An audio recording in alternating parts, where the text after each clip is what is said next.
Okay, mayong adlaw mga binati o minahal kong Matalon. Okay, gibalik na ang guba ni Bagyong Odette diri sa lungsod sa Matalon guys. Mao na ni bag-o nga plaza diri sa lungsod. Okay, manuloy na ta guys sa ato ang bag-o nga signage sa lungsod sa Matalon guys. Ngano man nga gibag-uan man tungod sa giguba ni Bagyong Odette.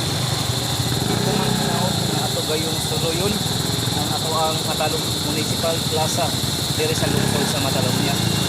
Mga tumuta sa Matalon kon guys, boardwalk kay doon na po teriyahan ha nga mo malingaw na mo nga to, pwede mong tagay-tagay, pwede na mo mag mamusta, pusta-pusta nga to, na ibingo-bingo, daong ugas o sa mga primo. Ato gayong suluyon ang ato ang Matalon Municipal Plaza.